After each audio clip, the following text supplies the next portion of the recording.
Olá, está entrando no ar o Salto para o Futuro, um programa da TV Escola, canal da Secretaria de Educação à Distância do Ministério da Educação. Ondas de calor, tufões, tornados e ciclones tropicais, mesmo em regiões que geralmente não são afetadas por esses fenômenos. Aumento da temperatura dos oceanos e do nível do mar. Degelo das calotas polares. As mudanças climáticas vêm ocupando cada vez mais espaço nos noticiários e muitas delas estão associadas às ações do ser humano no planeta, como a emissão de gases intensificadores do efeito estufa. Para discutir as mudanças climáticas, convidamos Neilton Fidelis da Silva, professor do Centro Federal de Educação Tecnológica do Rio Grande do Norte, Paulo Antônio de Souza Júnior, da Companhia Vale do Rio Doce, e Clarissa Kassab Dana, consultora do programa AEB Escola e da ONG Ipoema. Ligue para a gente e participe você também do Salto para o Futuro. O nosso número é 0800 21 6689. Para enviar suas perguntas por fax, o número é 0, código da operadora 21 2232 3271. Se preferir, participe pela internet. O nosso e-mail é salto@tvabrasil.com.br. Elevação do nível do mar, zonas costeiras inundadas, redução da produtividade agrícola e perda na biodiversidade. Essas previsões, de acordo com o painel intergovernamental de mudança do clima, podem se tornar realidade nos próximos 50 anos. Especialistas apontam que o aquecimento global será o mais grave problema ambiental que os habitantes do planeta irão enfrentar ao longo do século XXI. O aumento da temperatura da atmosfera terrestre e dos oceanos pode trazer sérias consequências, que vão desde a elevação do nível do mar até uma maior incidência de doenças tropicais como a dengue e a malária. A desertificação de algumas áreas do planeta também poderá acontecer. O aquecimento global está intimamente ligado ao efeito estufa, e o efeito estufa é intensificado por atividades humanas como a queima de combustíveis fósseis, petróleo, carvão e gás natural em usinas termoelétricas, veículos e indústrias. Aliadas ao desmatamento, essas atividades liberam os gases de efeito estufa, como o dióxido de carbono. Esses gases, por sua vez, formam uma barreira que impede que o calor da superfície terrestre seja dissipado para o espaço. O resultado é o aumento da temperatura. As mudanças climáticas nos próximos 50 anos podem acarretar impactos negativos nos ecossistemas, aumento da frequência e intensidade de ciclones e furacões e ainda a contaminação de lençóis freáticos com água salgada. Para evitar que essas previsões se concretizem, vários organismos e governos de diversas partes do mundo têm se articulado na definição de acordos, protocolos e políticas públicas.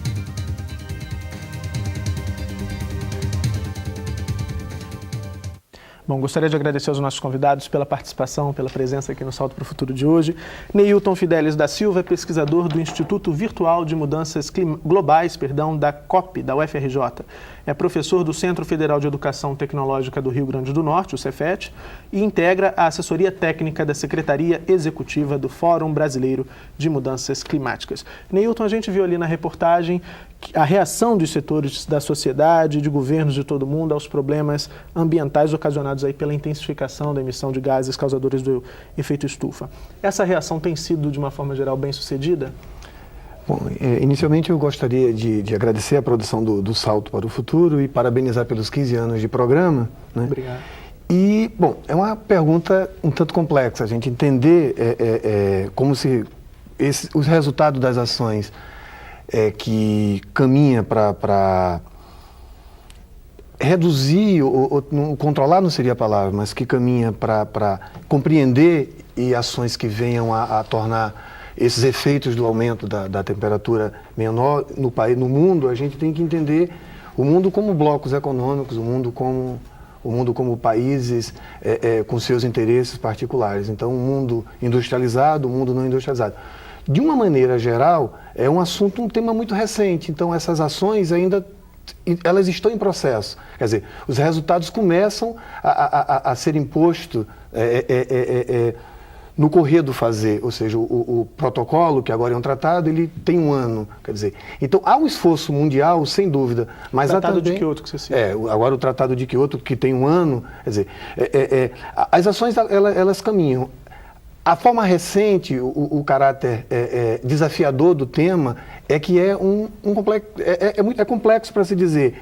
Se você dizer que as ações não têm sido satisfatórias, você estaria negando um esforço mundial na tentativa de compreender, inclusive propor ações concretas para o efeito da mudança do clima. Certo. Clarissa Kassab Dana, a nossa segunda convidada, é consultora do programa AEB Escola e das ONGs Ipoema e Mão na Terra. A Clarissa também é gestora do projeto Sombra da Mata, um projeto de inclusão social de crianças e jovens em Ponte Alta do Gama, no Distrito Federal. Patrícia, a gente conversava antes do programa começar e você me dizia que essas ONGs, tanto a Ipoema quanto a Mão na Terra, atuam na área da educação ambiental. Queria que você falasse um pouquinho de como a educação ambiental pode contribuir para que a gente tenha aí uma geração e também uma sociedade mais consciente para a importância dessa temática ambiental. Bom, primeiramente é um prazer estar aqui podendo somar com a minha experiência nessa área de inclusão social e educação ambiental aqui no programa. Eu procuro muito contextualizar um pouco a linguagem científica e espacial das pesquisas, especificamente sobre a nossa temática das mudanças climáticas, contextualizar para uma linguagem mais palpável, mais adaptada para crianças e jovens. Então, quando se fala em mudanças climáticas, ao mesmo tempo as escolas precisam estar potencializando a questão da consciência, da conscientização de crianças e jovens quanto às limitações do planeta em que vivemos, e também da responsabilidade assumida pelo ser humano a respeito da preservação ambiental.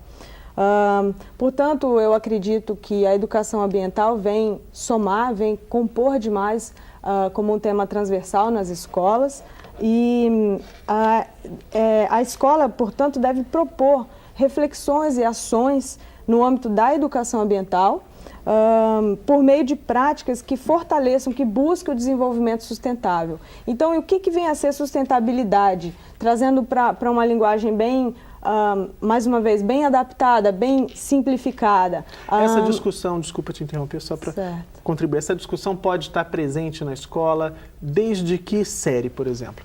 Crianças de qualquer idade podem estar envolvidas em projetos desse tipo? Desde a mais tenra idade, a criança já... Porque ela nasce, desde quando ela nasce, ela já está respirando, ela já está sentindo os elementos da natureza, ela já precisa de água, enfim. Desde a barriga da mãe, a criança já está dentro de um ambiente líquido, né? Então, a gente... é muito importante que a gente perceba que nós também somos a natureza, nós também somos meio ambiente. Né? Então, eu estava falando sobre a sustentabilidade. A sustentabilidade significa satisfazer as necessidades do presente sem comprometer a capacidade de futuras gerações estarem satisfazendo as suas. Então, a escola, dessa forma, ela precisa ser um modelo para a mudança. Ok, nosso terceiro convidado, Paulo Antônio de Souza Júnior, é pesquisador da Companhia Vale do Rio Doce, no Rio de Janeiro, e atua na área de mudança climática. Paulo, gostaria que você falasse para a gente por que uma empresa de mineração como a Vale do Rio Doce pesquisa e atua nessa área de mudanças climáticas. Bom, nós temos muito a fazer, sobretudo muito a conhecer a respeito do tema e muito a trazer para os próprios negócios que desenvolvemos. Para lhe dar um exemplo, o minério de ferro, que é explorado pela Companhia Vale do Rio Doce, é exportado para a Europa, para países, por exemplo, como o Japão também, que vivem sob uma contingência de uma limitação das emissões de gases de efeito estufa. O nosso minério é o melhor minério do mundo, por exemplo, com vistas à redução de emissões de gases de efeito estufa. O maior concorrente da Vale, por exemplo, os minérios australianos, emitem muito mais gases de efeito estufa durante o processo de produção de aço. Dentro da Vale do Rio Doce, dentro de uma companhia, por exemplo, de mineração, isto é algo extremamente importante e a Vale então vem ajudar, por exemplo, os clientes da companhia dentro de um processo de redução que eles têm que fazer. Então é uma realidade que está inserida dentro do próprio negócio. Para saber que reduz mais ou menos é preciso fazer pesquisa e nós fazemos muita pesquisa dentro da Vale do Rio Doce. Uma outra vertente desse projeto são os projetos de redução de captação do CO2 que está na atmosfera. Nós temos gases de efeito estufa na atmosfera e podemos captá-los dentro dos processos de plantação, dentro dos projetos florestais da companhia em todo o Brasil. Então nós temos projetos florestais extremamente extensos, projetos novos e também projetos já existentes. Então se você, por exemplo, quer conhecer um pouco desses projetos, você pode visitar o site da companhia e lá, por exemplo, ver todos os projetos. É o www.cvrd.com.br. E lá você vai ter, por exemplo, uma série de ações determinadas e bem claras, ações que determinam, então, o desenvolvimento sustentável na direção de um melhor mundo para todos. Já temos a primeira participação por telefone no programa de hoje. Quem fala com a gente é a Juraci, do Rio Grande do Norte. Tudo bem, Juraci? Tudo bom, meu querido. Boa noite a todos, né, Murilo, os convidados, equipe de produção do programa Salto para o Futuro, telespectadores e professores de todo o Brasil. Desejando já a todos um bom final de semana.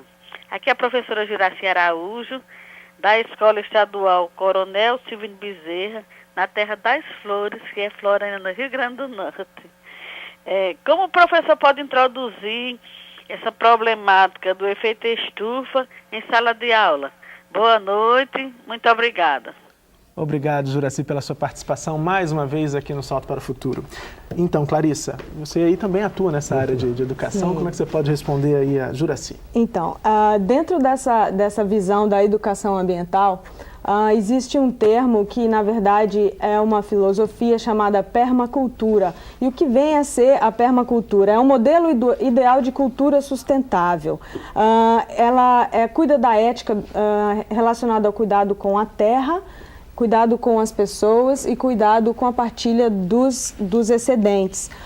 Então, a permacultura, ela envolve observação da natureza, e aí vai a minha dica. Então, quando se trabalha com crianças na área de educação ambiental, levar as crianças para além dos muros da escola, além da sala de aula, ir para as atividades ao ar livre. Então, observar a natureza, imitar os padrões na natureza. Por exemplo, a natureza é muito pouco retilínea, normalmente ela é curvada, tem formas arredondadas, mais orgânicas.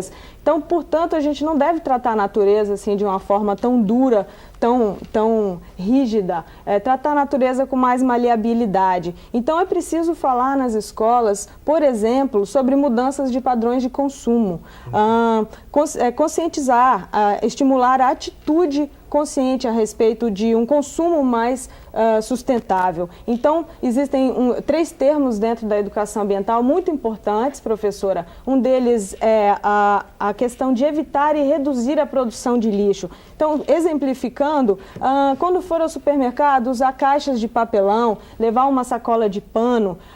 Outro termo importante é reutilizar, passar adiante, comprar de segunda mão, ou então usar vasilhames de vidro para fazer as compotas de geleia. Então, isso é reutilizar. E existe um terceiro termo, finalizando, sobre a questão de reciclar. Reciclagem envolve a mudança da matéria. Então, é uma garrafa PET que vira camiseta, é um tubo de pasta de dente que vira telha. Hoje em dia, já temos muitos processos industrializados. E na escola? A escola pode trabalhar muito nesse termo da reciclagem, quando ela utiliza a transformação do seu lixo orgânico, transformando em adubo natural para as próprias plantas da escola. O Neilton me fez um sinal aqui dizendo que também gostaria de comentar, mas a gente está com a Maria José do Maranhão já na linha. Aí você aproveita e responde a Maria José e a Juraci do Rio Grande do Norte. Maria José, você me ouve? Tudo bem? Tudo bem. Sou Maria José Barreto, do Teleposto de Bacabal, Maranhão. Gostaríamos de ouvir sugestões para trabalhar a conscientização dos nossos alunos e comunidade escolar sobre os problemas que os gases de efeito estufa trazem ao meio ambiente e, consequentemente, à população. Boa noite e obrigada. Obrigado, Maria José, também pela sua participação aqui no Salto para o Futuro. Então, Neilton, bem dentro do que dizia também a Juraci. A professora Juraci fez uma pergunta que sintetiza, acho que a ideia, né, desse programa. Quer dizer, levar a questão da mudança climática, do efeito estufa para a sala de aula é possível em todos os ramos do pensamento. Porque se você percebe, quer dizer, o grande marco que a sociedade teve, né, que é o marco que definiu no futuro o problema da mudança climática, é quando o homem deixa de ter uma produção de energia a partir de fontes renováveis. Quer dizer, e esse marco é a Revolução Industrial. Quer dizer, a partir da Revolução Industrial que o homem passa a fazer uso de um recurso natural e não depositar esse recurso novamente na natureza de forma integral como ele era. Então, o professor pode conduzir a discussão da mudança climática, do efeito estufa, pela questão de discussão do desenvolvimento, de modelos econômicos, da questão da saúde, ou seja, a mudança climática, ela permeia todas as outras disciplinas. A professora colocou muito bem, quer dizer, na questão da educação ambiental você pode ter ações, mas você pode trabalhar conteúdos a partir do tema gerador mudança climática em todas as áreas, na matemática, na ciência, na química, porque qual assunto que você venha a tomar sobre mudança climática, de certa forma, você está falando da mudança climática. Você está falando exatamente de quê? Da possibilidade de manutenção do homem na Terra. E essa possibilidade se dá como? Quer dizer, o homem é o único ser vivo que tem a capacidade de produzir e reproduzir seu meio de subsistência. Ele difere dos outros seres. Os outros seres fazem uso do recurso na natureza e não transforma. Então, o homem é o único ser que faz isso. Ele vai à natureza, ele tenta modificar essa natureza em seu benefício próprio. Então, a partir daí, para modificar essa natureza, o homem faz uso de vários conhecimentos. E esse conhecimento pode ser trabalhado na sala de aula sobre todos os aspectos. Depois eu respondo para o professor Maria José. Tudo bem. Nós recebemos aqui, Paulo, um e-mail da TV Escola de Anápolis. A pergunta é das cursistas Josielma, Leila e Luzia. Obrigado pela participação. Elas dizem: sabemos que várias atividades realizadas pelo homem prejudicam o equilíbrio natural da Terra. De que maneira as pesquisas espaciais podem ajudar nesse processo? Bom, podem ajudar de muitas maneiras, né? Por exemplo, se você tem a previsão de um tempo, a previsão do clima, e observa grandes tempestades, como tivemos há poucos anos, o Catarina, que chegou à costa brasileira, você pôde mobilizar um grupo grande de pessoas para fora da área de risco. Isto é uma maneira, né, uma maneira muito interessante de fazer uso da própria tecnologia espacial em favor do benefício da própria sociedade. Então, observação da Terra, por exemplo, com satélites, as imagens obtidas por satélites podem nos orientar a fazer melhor uso da Terra. O grande problema que aconteceu com Katrina nos Estados Unidos foi um uso desordenado, sobretudo, de regiões que não deveriam ter residências. E ao ter pessoas morando ali, elas ficaram num sistema extremamente frágil a qualquer mudança do clima. Observações do espaço, portanto, podem ajudar o homem a selecionar melhor onde construir suas próprias residências, pode ajudar as indústrias, por exemplo, a prever melhores lugares para construir suas próprias instalações, ou grandes projetos de transposições de rios, construção de gasodutos. Todos esses grandes projetos logísticos de grande porte, como ferrovias, por exemplo, como a própria Vale tem, podem e utilizam muito as imagens de satélite. Como governos e sociedades estão tentando controlar o efeito estufa? É o que vamos debater no próximo bloco. Salto para o Futuro volta já.